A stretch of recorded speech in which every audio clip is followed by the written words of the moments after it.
How much longer will you live? The answer isn't in numbers, but within you. Have you ever asked yourself, how long will I live after turning 70? It's not a question to fear. It's a gentle reminder that every day we're still here is a gift worth treasuring. We often think longevity is inherited, that if our parents lived long, we will too.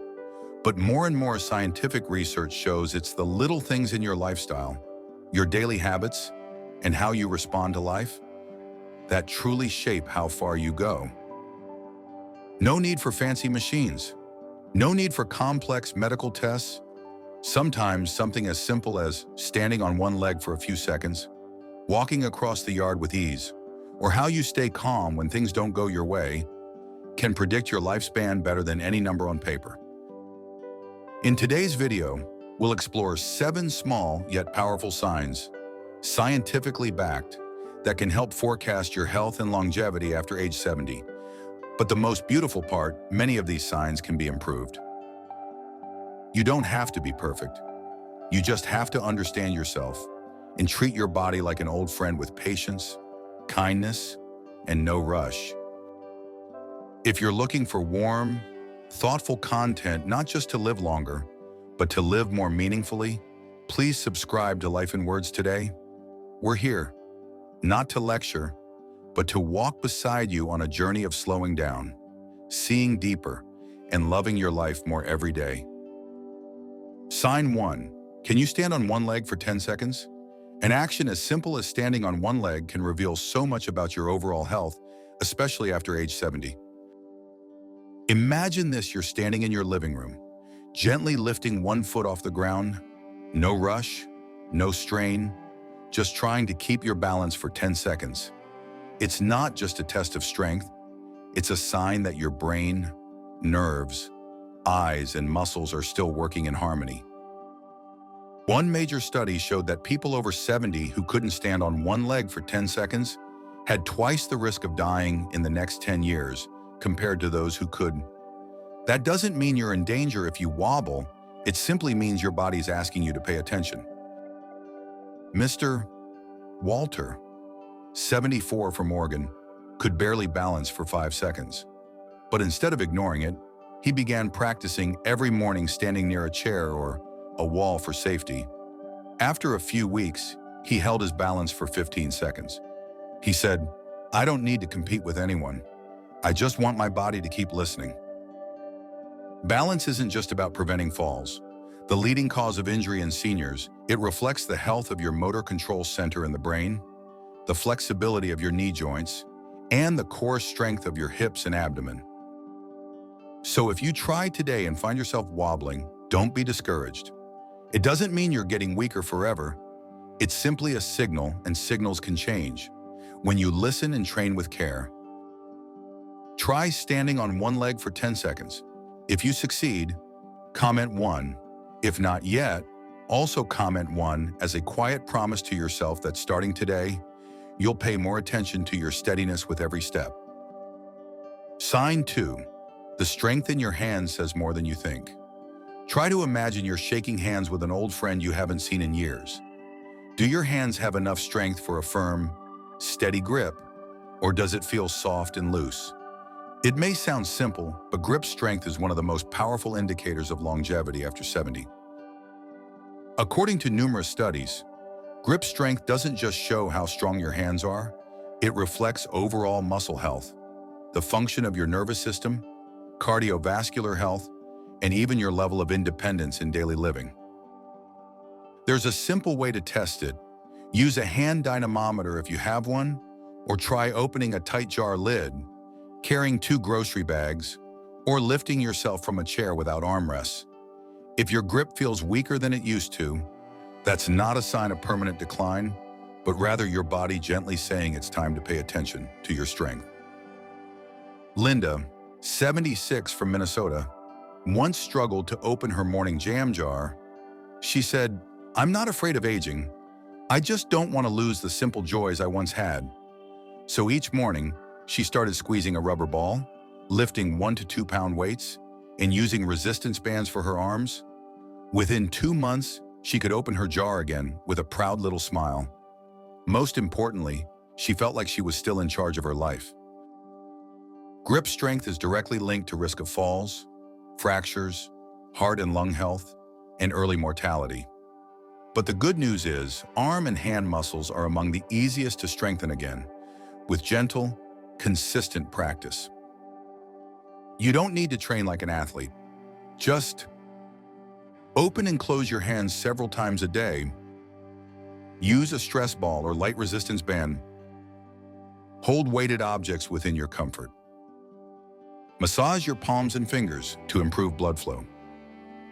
Hands aren't just for holding things.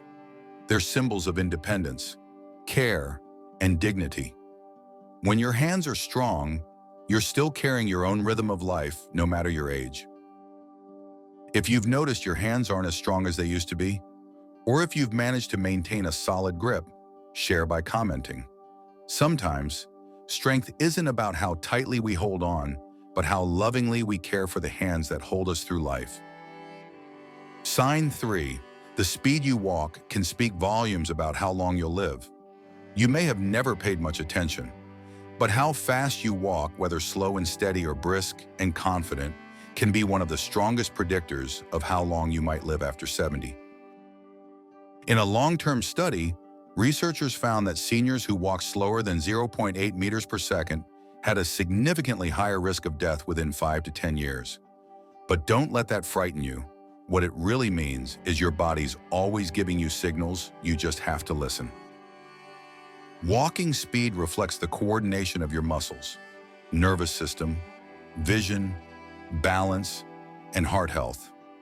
It also shows your confidence in moving through the world and plays a direct role in your ability to live independently, avoid falls, and maintain your daily routines. James, 78, had noticed his pace slowing down. He often tripped over small rugs. "I didn't feel weak, just slower," he said, but he didn't ignore it. Each morning, he walked around the local park, starting with a few hundred steps, then gradually more. After 3 months, he walked faster, with greater confidence, and most importantly, he no longer felt like he was being left behind. Walking faster doesn't mean rushing. It means you're still in command of your rhythm. You still have strength, flexibility, and most of all, faith in each step. So what can you do? Walk at least 20-30 minutes daily at a steady pace. Wear soft, supportive shoes. Choose flat surfaces, use a cane if needed. Occasionally time yourself over 4 or 5 meters and track your pace. You can also notice your pace when shopping, moving around the house, or crossing the street. Do you have to hurry for the walk signal? Or can you cross comfortably? If you found yourself walking more slowly, or if you're making small efforts to increase your pace day by day. Comment 3.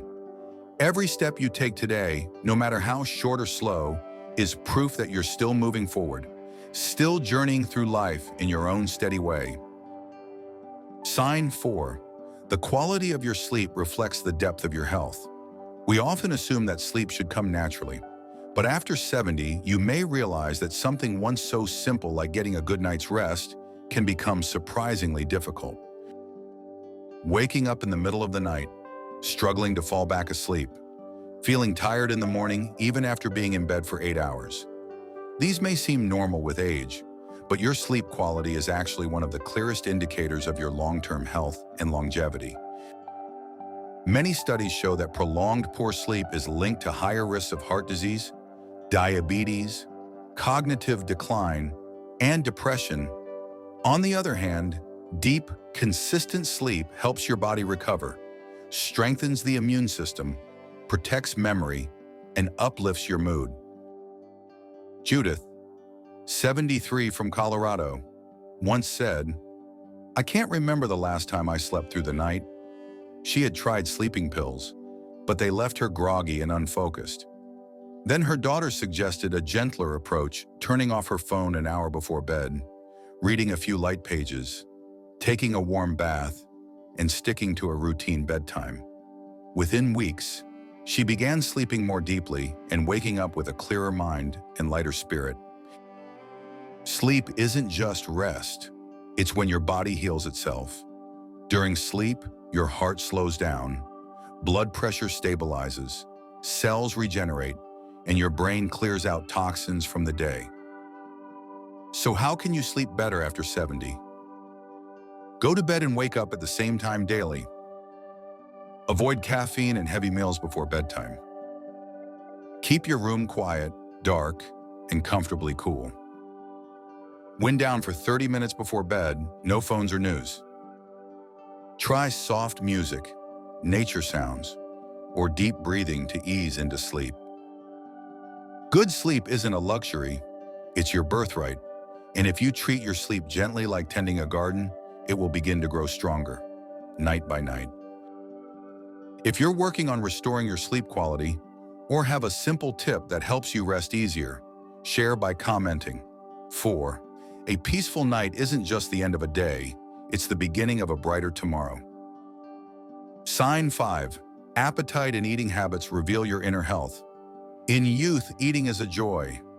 A good meal isn't just to live, it's to celebrate. But after 70, things can change. There are days when you don't feel hungry. Meals begin to taste bland. And sometimes, you ask yourself, why don't I want to eat anymore? Appetite, or more specifically, the loss of interest in food and flavor, is a quiet but important signal that your overall health may be shifting. Doctors call this anorexia of aging, and it's not just about taste. It may be tied to slower metabolism, digestive changes, mild depression, or even the loneliness of eating alone. Whatever the cause, eating less over time can lead to malnutrition, muscle loss, fatigue, and a weakened immune system. Harold, 81, living alone in California, lost interest in cooking after his wife passed away. Meals just felt like chores, he said. But things changed when a neighbor invited him to a small weekly cooking group. At first, he just watched. Then, slowly, he began to taste. And one day, he proudly made his own buttery toast. From that moment, he rediscovered the quiet joy of sharing food with others. Eating isn't just about nutrition, it's about connecting with yourself. When you enjoy food, your body sends signals that systems are working in harmony. You can help yourself in small ways. Break meals into 4 or 5 light portions throughout the day. Choose warm, soft, fragrant food soups, steamed veggies, ripe fruit. Eat in a bright, peaceful space, preferably with company. Play soft music during meals to relax your mind. Don't force food, find pleasure in preparation and little tastes. Not everyone feels hungry the same way, but appetite can be gently rekindled not just by what you eat, but by how you care for the moment you eat. If you've ever experienced loss of appetite, or if you're rediscovering joy in daily meals, share by commenting. 5. In a fast-changing world, even a simple, nourishing meal can be the place where you come home to yourself. Sign 6. Your ability to manage stress and emotions shapes the quality of your later years. Do you remember the last time you felt anxious, unsettled, or upset? Not a major crisis, just a canceled appointment, a broken mug, or a careless word that stung more than expected. After 70, our bodies and minds become more sensitive to stress. Not because we're weaker, but because life has taught us that even the smallest emotions can echo deeply. And here's something vital: your ability to manage those emotions is one of the strongest predictors of your longevity and overall well-being. When you're under stress, your body produces cortisol, the hormone that prepares you to fight or flee. But when stress becomes chronic, cortisol turns into a silent destroyer, raising blood pressure, weakening immunity, disrupting sleep, and overworking the heart. Research shows that older adults who manage stress well are significantly less likely to suffer from heart disease, cognitive decline, and depression. Marianne, 75, once described retirement as being left in the middle of too much quiet. Without routines, calls, or meetings, she began to feel anxious, restless, and easily upset. But eventually, she started journaling every morning, walking in the sun, and attending a small meditation group at her local church. After a few months, she realized she didn't need to eliminate emotion, just learn to embrace it gently. You don't need to be unfeeling. Emotions are part of being human. But when you learn to observe, understand, and avoid getting swept away by anger, worry, or sadness, you begin to feel lighter, stronger, and more at peace. Simple ways to ease daily stress. Breathe slowly and deeply when feeling overwhelmed. Write down your emotions instead of holding them in.